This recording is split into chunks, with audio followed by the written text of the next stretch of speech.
Hello, আজকে চলো তাহলে আমরা শুরু করি। বায়োমলিকিউলস চ্যাপ্টারটা রিভাইজ করব।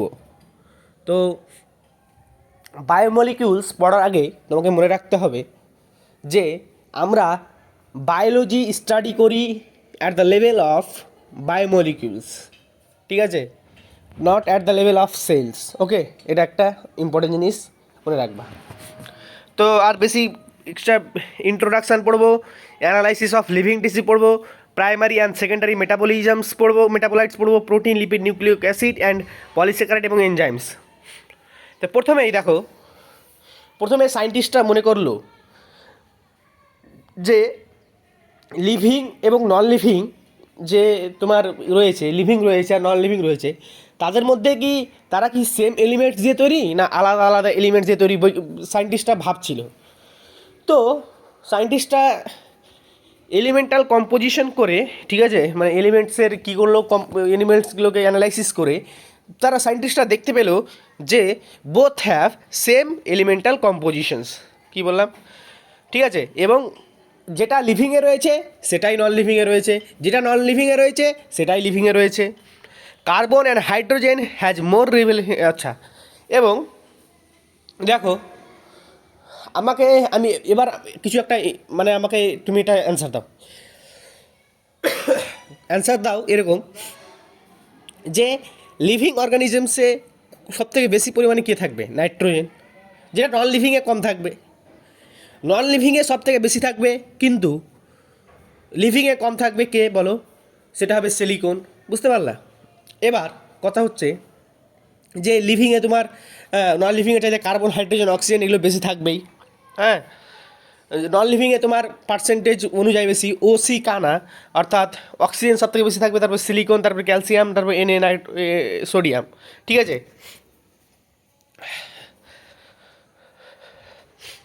এবং এখানে জানার মতো আর কিছু হ্যাঁ আছে, ওই তো ওইটা বলে দিয়েছি। এবার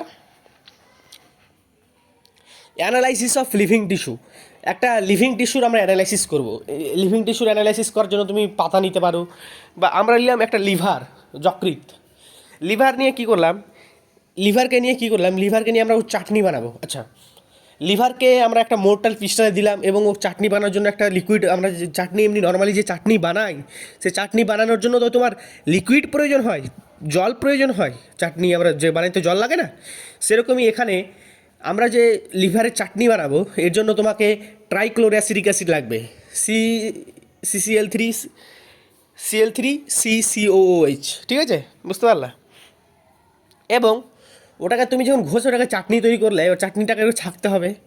চাটনিটাকে তুমি যখন ছাঁকলা একটা তোমার যিনি পট রেখে, তখন দেখবা যে সেই একটা কাপড়ে ছাঁকলা। তো এবার কাপড়ে ছাঁকার পর দেখবা কিছুটা উপরে থাকবে আর কিছুটা নিয়ে, চা যেরকমভাবে ছাঁকে সেই পদ্ধতিতে তুমি যখন ছাঁকবা তখন কিছুটা উপরে থাকবে এবং কিছুটা নিচে নেমে পড়বে। এবং যে পার্টটুকু ওপরে পড়ে থাকবে সেই পার্টটুকু বলবো আমরা, কি বলবো, অ্যাসিড ইনসলিউবল বলবো। আর যে পার্টটুকু নিচে পড়ে যাবে অর্থাৎ লিকুইড পার্টটুকু, সেটাকে বলবো অ্যাসিড সলিউবল পার্ট। বা যেটুকু পার্ট ওপরে থেকে যাবে সেটাকে বলবো রিটেন্টেড বলবো, আর যেটাকে নিচে পড়ে যাবে সেটাকে বলবো ফিল্ট্রেট বলবো, ঠিক আছে। তো অ্যাসিড সলিউবল আর অ্যাসিড ইনসলিউবল বলবো। আচ্ছা, ঠিক আছে। এবার কথা হলো যে যেগুলো উপরে থেকে গেল, আমরা বায়োমলিকিউলসের মধ্যে উপরে যে পার্টগুলো আমরা পেলাম সেই পার্টসগুলোকে আমরা বলবো ম্যাক্রোমলিকিউলস। আর যে পার্টসটুকু নিচে নেমে গেল সেটিকে বলবো মাইক্রোমলিকিউলস, মানে যেটাকে বলছি ফিল্ট্রেট, যেটাকে বলছি অ্যাসিড সলিউবল পুল। আশা করছি বুঝতে পারছো। এবার দেখো, তাহলে এবার অ্যাসিড সলিউবল পুল এবং অ্যাসিড ইনসলিউবল পুলগুলোকে অ্যানালাইসিস করতে লাগলাম। অ্যাসিড সলিউবল পুল মানে নিচের যে পার্টসগুলো আছে সেই পার্টসগুলোর যখন তুমি মাস দেখতে গেলাম 18 থেকে 800 ডাল্টনের মধ্যে পেলাম, ঠিক আছে। এবং যে পার্টসগুলো ওপরে, যে পার্টসগুলো ওপরে থাকলো সেগুলো অ্যাসিড ইনসলিউবল পুল বা রিটেন্টেড পার্ট বা ম্যাক্রোমলিকিউলস, সেগুলোর 10,000 ডাল্টনের অ্যাটমিক, 10,000 ডাল্টনের বেশি মাস পেলাম। তাহলে অ্যাসিড ইনসলিউবল পুলে কী কী পেলাম? অ্যাসিড ইনসলিউবল পুলে পেলাম আমরা অ্যামাইনো সরি প্রোটিন পেলাম, 1 নম্বর কী পেলাম, প্রোটিন। পলিস্যাকারাইড পেলাম, প্রোটিন পেলাম, পলিস্যাকারাইড পেলাম, নিউক্লিক অ্যাসিড পেলাম, এবং আর কি পেলাম, এবং পেলাম লিপিডস। তাহলে কী কী পেলাম, প্রোটিনস, পলিস্যাকারাইড, নিউক্লিক অ্যাসিড, এবং আর সঙ্গে পেলাম তোমার লিপিডস। তাহলে এবার অ্যাসিড ইনসলিউবল পুল, ওগুলো অ্যাসিড সলিউবল পুলে কী পেলাম, যেগুলো ফিল্ট্রেটের কথা বলছি, যেগুলো তোমার নিচে পড়ে আছে, সেখানে কী কী পেলাম, অ্যাসিড সলিউবল পুলে কী কী পেলাম, তাহলে অ্যাসিড সলিউবল পুলে আমরা পেলাম, সেখানে দেখো নিউক্লিক অ্যাসিড পেলাম, নিউক্লিক অ্যাসিড তোমরা অ্যাসিড ইনসলিউবল পুলে পেলাম, সেগুলোর মনোমার হলো নিউক্লিওটাইড, নিউক্লিওটাইডগুলোকে নিচে পেলাম, আর কি পেলাম, অ্যামাইনো অ্যাসিড, প্রোটিনের মনোমার পেলাম, পলিস্যাকারাইডের জায়গাতে মনোস্যাকারাইড পেলাম, নিচে পেলাম, এবং লিপিড তো যেহেতু ম্যাক্রোমলিকিউলস, লিপিডটা ওখানেই পেয়েছি, লিপিডের মাস এটা কিন্তু এর লোচা আলাদা আছে, এটা পরে বলছি।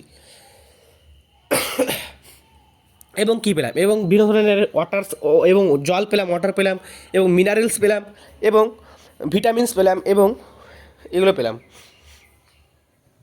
এবার কথা হচ্ছে যে এই যে আমি লিভারের যে চাটনি বানালাম, ম্যাক্রোমলিকুল এবং মাইক্রোমলিকুলস, এই লিভারের চাটনি বানানোর সময় আমি যে ম্যাক্রোমলিকুলস এবং মাইক্রোমলিকুলস, এটা তো টিস্যু কম্পোনেন্টস, অর্থাৎ এটা তো পুরোটা সেলুলার কম্পোনেন্টস। তাহলে অবশ্যই ম্যাক্রোমলিকুল এবং মাইক্রোমলিকুল সেলের কোন পার্টসে আছে এটাও আমাদের এখান থেকে জানতে পারবো। আমি বোঝাতে চাইছি এটা যে একটা সেলের যে কম্পোনেন্টসগুলো পেলাম, সেগুলো তো এই সেলের অল কম্পোনেন্টসগুলো টু ম্যাক্রোমলিকুলস প্লাস মাইক্রোমলিকুলস, সেলের যে কম্পোজিশনস। তো কথা হচ্ছে যেগুলো ফিল্ট্রেট পেলাম, যেগুলো অ্যাসিড সলিউবল পুল পেলাম, সেগুলো তোমার হলো সাইটোপ্লাজমিক কন্টেন্ট, ঠিক আছে, মানে সাইটোপ্লাজমিক যেগুলো কন্টেন্ট থাকে না, সেগুলোই তোমার ফিল্ট্রেটের মধ্যে এসে পড়লো। আর যেগুলো তোমার অর্গানেলস এবং সাইটোপ্লাজমিক মধ্যে পড়লো, সেটা হলো ম্যাক্রোমলিকুলস। মাইক্রোমলিকুলগুলো তোমার সাইটোপ্লাজমিক কন্টেন্ট, আর ম্যাক্রোমলিকুলসগুলো হলো অর্গানেলসের কন্টেন্ট প্লাস সাইটোপ্লাজমিক কন্টেন্টস। তাহলে আশা করছি এটাও ক্লিয়ার হয়ে গেল। এবার একটু লিপিডের লোচাটা বলি। Lipid is a pseudo macromolecule. Lipid কি, লিপিড হলো একটা সিউডো ম্যাক্রোমলিকুল। লিপিডকে সিউডো ম্যাক্রোমলিকুলস কেন বলা হয়ে থাকে, কারণ লিপিডের তুমি দেখবে লিপিডের যখন ফসফেট হেড থাকে এবং লিপিড হেড থাকে ফসফেট এবং লিপিডের লেজ থাকে, ঠিক আছে, এবং পোলার এন্ড এবং নন পোলার। লিপিডের যখন স্ট্রাকচার দেখবেন তখন দেখবে পোলার এন্ড নন পোলার এন্ড, অর্থাৎ হেডটা থাকে পোলার এন্ড, ঠিক আছে, এটা তোমার ওয়াটার লাভিং হয়, এবং নন পোলার এন্ড ওটা ওয়াটার লাভিং হয় না অতটা। তো কী করে এরা যখন থাকে কি না, কে থাকে, মানে লিপিড ভেসিক্যাল আকারে থাকে, গোল গোল বলের আকারে থাকে, অনেকগুলো লিপিড একসঙ্গে ঝুন্ডে থাকে, এরা ঝুন্ডে থাকতে বেশি ভালোবাসে, সেজন্য এরা একে অপরে হাত ছাড়ে না। কী করে হাত ছাড়ে না, নন পোলার এন্ডগুলোকে ভিতরের সাইডে ঢুকিয়ে দেয়, এবং নন পোলার এন্ডগুলোকে ভিতরের দিকে ঢুকিয়ে দেয়, এবং পোলার এন্ডগুলোকে বাইরের দিকে রাখে। এরকম করে গোল গোল বল তৈরি করে ফেলে। এই বল তৈরি করার ফলে লিপিড এর মলিকুলার মাস 18 থেকে 800 ডাল্টনের মধ্যে হলেও এরা কী হয়, অ্যাসিড ইনসলিউবল পুলের মধ্যে থাকে বা রিটেন্টের মধ্যে পাওয়া যায়। আশা করছি এটুকু ক্লিয়ার হলো।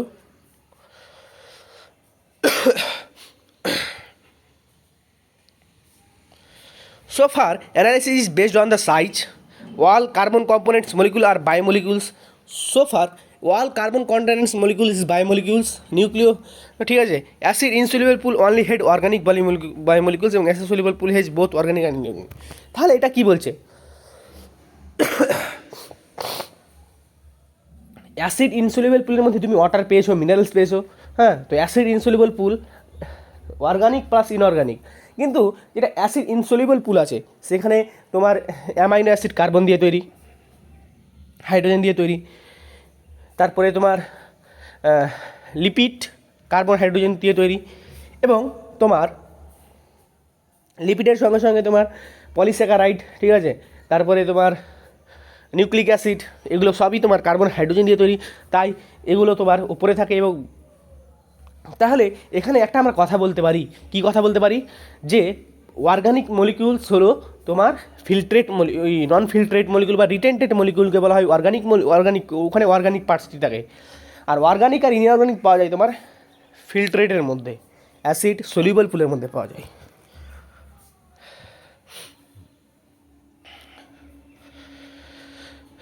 অ্যানালাইসিস অফ ইনঅর্গানিক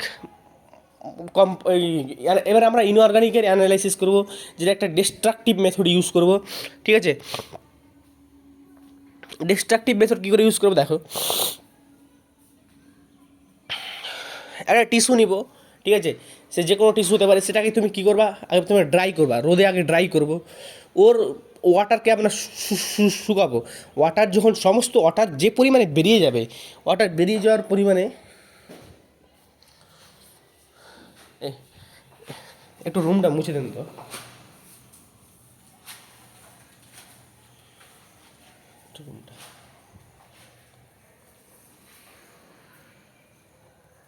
তাহলে কথা হচ্ছে কি, আমি বলতে চাইছি তোমাদের এই ব্যাগ আসো, আমার কাছে আসো আবার,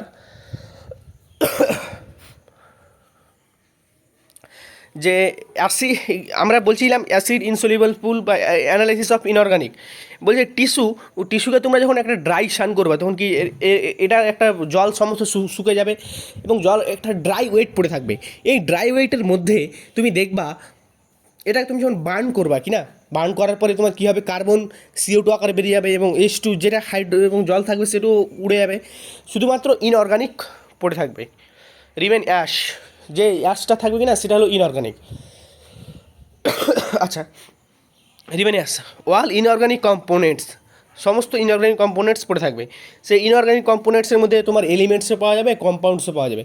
এলিমেন্টস কী কী পাওয়া যেতে পারে, sodium, calcium, magnesium, sodium, potassium, calcium, magnesium, এগুলো পাওয়া যাবে।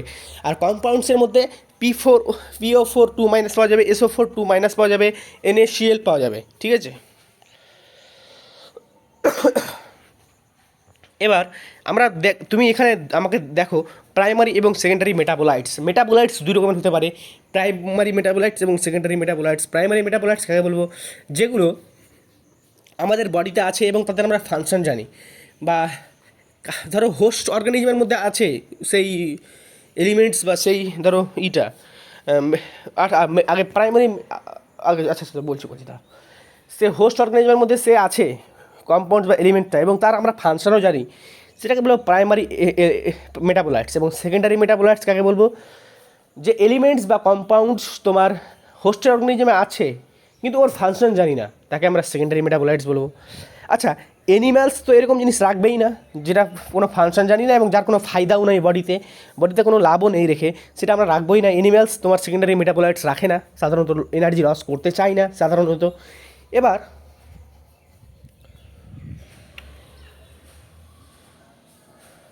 এবার দেখো, এবার আমি যেটা বলতে চাইছি সেটা হলো প্রাইমারি মেটাবোলাইটস এবং সেকেন্ডারি মেটাবোলাইটস, ঠিক আছে। আচ্ছা, মেটাবলিজম কাকে বলে, তোমার বডিতে যে সমস্ত অল রিয়াকশানে যে সমস্ত এই আয়ন্স পার্টিসিপেট করে, সে সমস্ত আয়ন্সকে বলা হয় তোমার কী বলা হয়, মেটাবলিজমস। প্রাইমারি মেটাবোলাইটস এবং সেকেন্ডারি, ওদের দেখো লেখা আছে, content of cell participant in metabolism আর কল্ড মেটাবলিজম, প্রাইমারি মেটাবলিজম এবং secondary metabolism.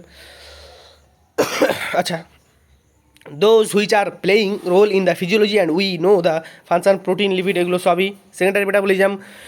those whose role is not known in host are useful to others. Animals don't have this in plants and fungi. Art abrine toxins হলো আব্রিন আর রিসিন। আব্রিন pigments, carotenoid এবং অ্যান্থ্রোসায়ানিন। Pigments কী, pigments হলো দুটা, carotenoids and অ্যান্থ্রোসায়ানিনস হলো pigments কী, carotenoids এবং anthocyanin এগুলো হলো pigments. Alkaloid morphine এবং codeine. Terpenoid হলো মোনোটার্পিন এবং ডায়াটার্পিনস। ইসেন্সিয়াল অয়েল হলো লেমন গ্রাস অয়েলস। টক্সিন হলো আব্রিন, লেকটিন হলো কোন কোম্পানির, ড্রাগ হলো vinblastine. Drugs important, vinblastine, polymers, rubber gum. I hope clear.